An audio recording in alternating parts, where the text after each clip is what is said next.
Sparkster in space. Hello everyone, welcome to the final part of Sparkster on the Super Nintendo. This time we take off of the stars again, but instead of a Gradius-style horizontal shooting stage, this is more of a vertical shooting stage. So think something like Axelay on the Super Nintendo, except without the Mode 7. And also the music that's playing kicks ass from here all the way to Mars. This is fantastic!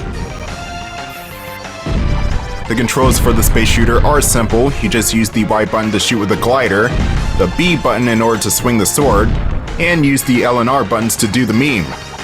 Now, barrel rolling does not mean you dodge all the attacks though. That is kind of stupid. I think the left and right barrel roll buttons are really just for show. That's it. This stage is pretty straightforward. All we have to do is survive to the end of the level. That's it. There will be these turrets that shoot out electrical bursts, and I suggest you destroy those as quickly as you can, because they do a lot of damage. Other than that, you're flying along this air fortress. Space fortress. Both.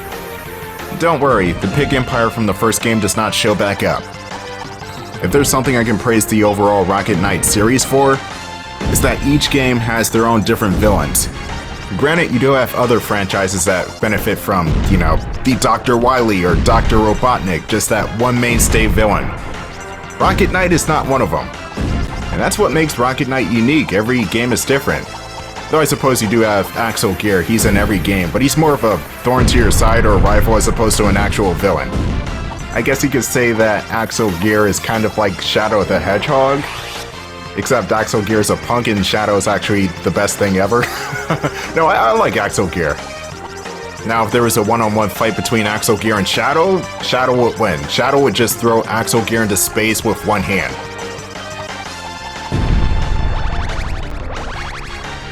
That mini-boss was pointless. All he does is shoot lasers at you. Other than that, we got a tiny bit more to go with this stage before we make it to the actual boss. And this boss sucks. This is another Axel Gear fight, but this one is probably the worst in the series by far. How bad is it? Well, you'll see. You will see. Slow down. Holy crap, this game is about to catch fire. I should have played the patched out version without the slowdown.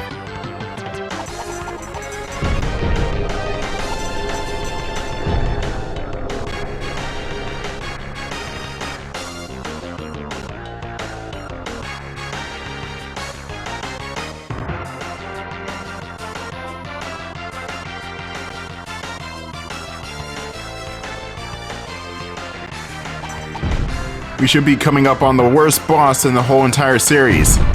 And that's not even hyperbole. It's going to be a boxing match with Axel Gear again. It's the very last fight with him. And instead of a one-on-one fight in side view mode, we are still in overhead view. That's not the problem of the boss fight. The problem is how obnoxiously aggressive Axel is. And also how underpowered you truly are. You see, Axel can take a bunch of hits. You still have to abide by the laws of your health bar. So a couple of clean punches to the face and you will die harder than Creed did in Rocky 4. There are a couple of different ways you can take Axel down, and I feel like one of these strategies will work guaranteed, but it takes a long time to do that. What I try to do is I try to take out the arm so that way Axel can't defend himself. You could go after Axel without taking out the arms, but he's going to be on the offensive the whole time, and trust me, he's just going to kick your ass. There's no way around it. He will kick your ass. Like this attack where he's just going 1-2, 1-2, 1-2, 1-2. That is hard to avoid. Actually, I think it's impossible to avoid. You can block his attacks too, but just like how you can damage his arms, he can damage yours. There we go. That's one arm down. I just need to go after the other. Hopefully not die in the process, because I only got like 3 hits left. I will go as far as to say that this final fight with Axel is purely luck-based. There is no skill involved. You have to get lucky. Whether or not Axel decides to be docile or just wreck your shit is completely up to the game. It's bad. I'm not even sure if you could do a no-hit clear on this boss. I'm pretty sure it's impossible to not get hit once by Axel Gear here. Anyway, here's the final stage of the game, if you're playing on normal mode, and oh god, Death Star bullshit again. We did this before, but instead of lasers, it's now giant warheads. Just like with the lasers, you want to stay in these tiny cubbies, which you have to duck under this time, and if you don't, you'll get crushed. Pretty good effect on the missiles, though. I'm not sure if that's mode 7. It could just be simple sprite manipulation, but I don't know. I did take a game design course in high school, but I don't think we went over graphics or graphics engines or shit like that. Hell, the games we made, you probably couldn't even qualify it as 8-bit. It's just, it looks like it's made in Flash because it was made in Flash. That was the extent of my video game design course in high school, just do random shit. Well, I do know how to code slightly, but that's the extent of it.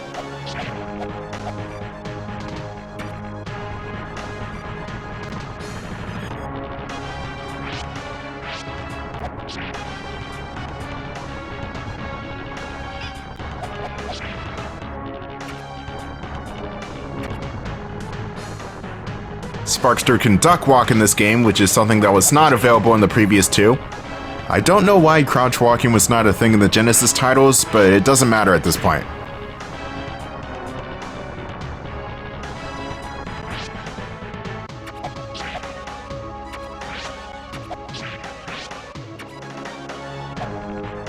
And we are out of the missile bay, thank God. That part is actually kind of tense, but now that we're in the main base proper, we still got a whole bunch of dangers we need to avoid. One of which is in the form of a mini-boss, and it turns out Sparkster's explosion-proof. Keep that in mind for later. Anyway, this mini-boss, if you can even call it that, is just floating in the air. He takes a couple of hits, and he's not that hard. After this boss fight, we still got a fair bit of the level to go. And that's going to be followed by yet another mini-boss. This one fights back though.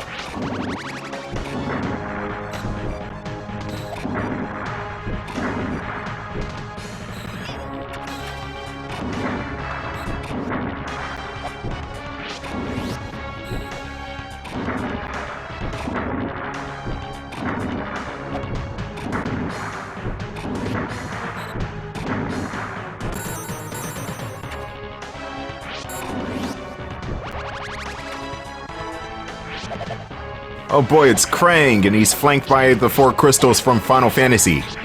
This boss fight is tedious because he's got a whole bunch of defenses, he's got these rings, he's got the crystals, and the brain attacks too, and your sword's not that great, and it's gonna take you a long time to destroy all the defenses. And these things are constant. I try my best to attack multiple targets at once. And bad thing is, the sword doesn't work like it did in Rocket Knight 1. So even though you can hit multiple targets at once now, you cannot hit a target multiple times, if you know what I mean. I honestly would have preferred that method.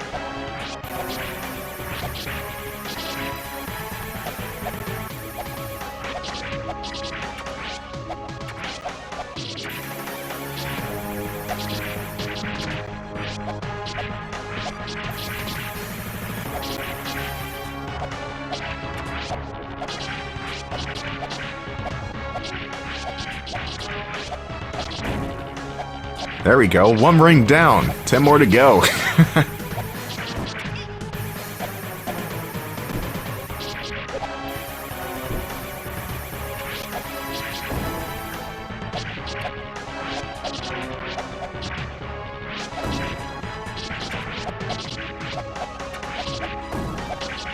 Oh god, there has to be a better method than this. And I tried it, dashing does not work against this guy, you'll just end up hurting yourself. The only way you can dash towards this guy safely is if you destroy all the parts.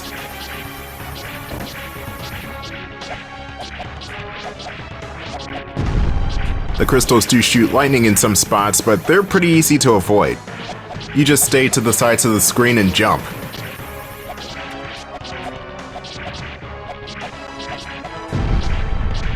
God damn, can this Metropolis Zone reject just die?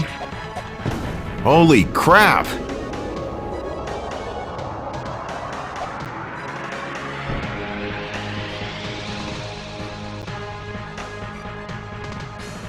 And now we're on the home stretch of the stage, and we got pretty much a upward climb up the tower. And we got these lasers, of course.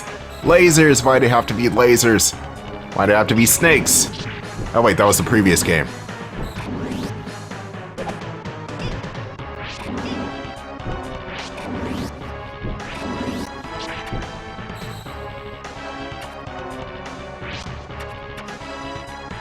And here we are. We got these wolf enemies that are in jetpacks. All they do is shoot and get in your way. That's about it. But the good thing is when you attack them, they die in one hit. And once you get up the tower, you're going to be faced with more of these ATST chicken walkers. Literal chicken walkers. They're shaped like birds. And you'll be at the final boss. Want to collect as many gems as I can because collecting 100 gems means an extra life.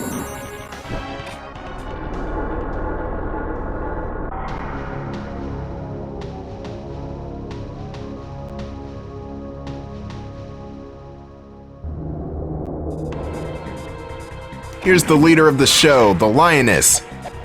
Wait, I thought this was an army of dogs. Secondly, this Lioness has a mane. Females don't have manes. As you can see, this final boss is a nightmare. So many attacks and she'll just throw these out at willy-nilly. Kinda hard to avoid most of these. So I try to play more defensively, and even that's problematic because you gotta attack sometime. And the game incentivizes you to use the dash ability because that's your most powerful attack in your arsenal. So what do I do here? Yeah, I'm just gonna fuck her up. Ow.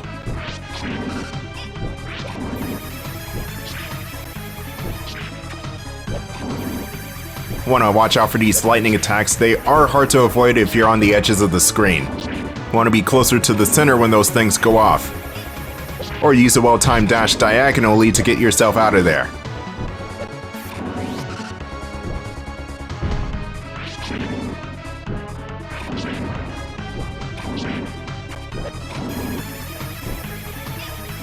Oh god, I'm almost dead again. Oh, never mind, she's dead. And it turns out she's a robot. Lioness is a robot just like the Pig Lord was. I guess that explains why one wildcat was able to rule an entire army of dogs. Wait, no, don't end the world. I still gotta own my own restaurant. I'm gonna call it Sparky Possum. Kind of like Chuck E. Cheese, but with the spark, or the possum. Now if you were playing this on easy or normal, this is where the game ends. I don't think Lioness will shoot the missile, but this is where the game ends. But since we're playing on hard, we get one more level.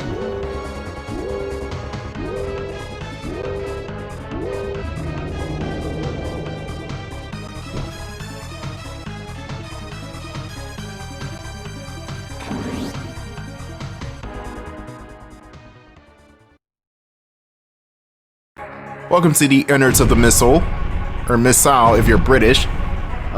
This missile, or this stage is pretty simple, and the boss is also pretty easy to deal with too. I mean, look, I'm just going in a straight line destroying all these robots. And we're already at the final boss. I don't know why this stage is just gated off by a difficulty. It's not even really that hard. I guess it was just something that Konami did back in the day. Just lock a difficulty, or lock a stage behind a difficulty. Contra 3 The Alien Wars did it, Gradius 3 did it. Thankfully, Castlevania 4 did not have difficulty select, so no stages were blocked off. But I'm sure the American marketers were thinking about that sort of evil thing. Anyway, here's the final boss. This is some sort of brain in a jar, and he's got a couple of different attacks. Mainly these rainbow grenade things that explode. It's got a laser which fires off 3 times, and it's also got phantom werewolf thing. I don't know how to explain it. It's, yeah, this attack. What is that? Or are those dragons? They look more like dragons than they do wolf. But with this attack, you could just swat those away with your sword. The grenades, not so much. You have to weave in and out of those.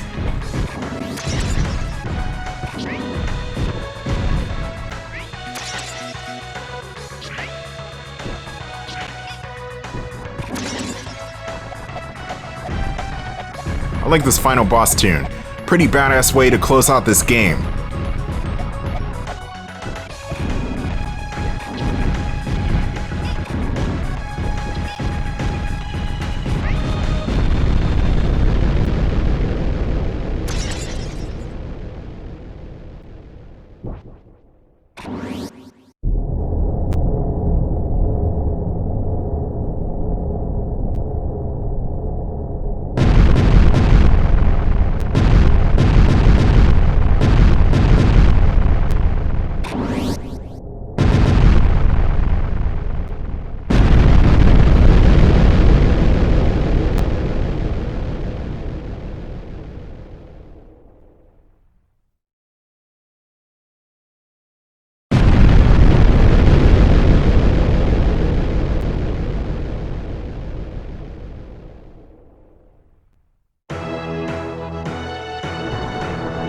Sparkster smiles?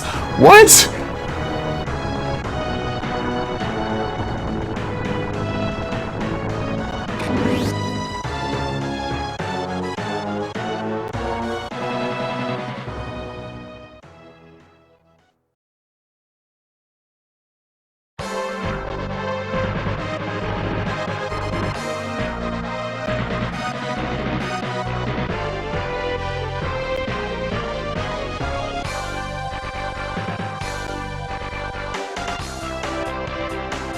And that, my friends, was Sparkster on the Super Nintendo.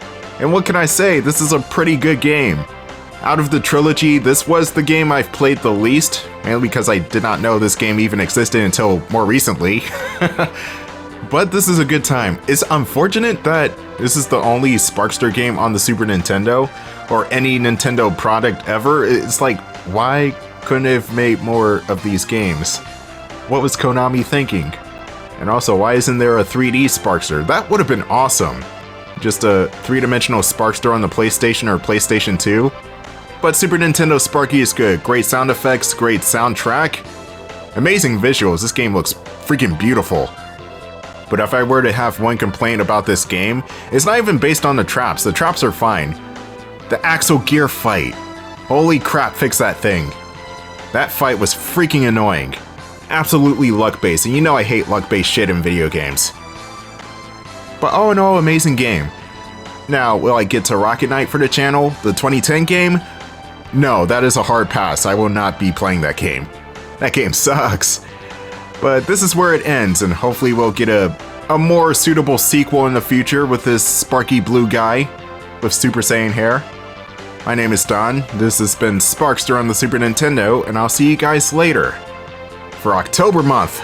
I got something spooky planned for you.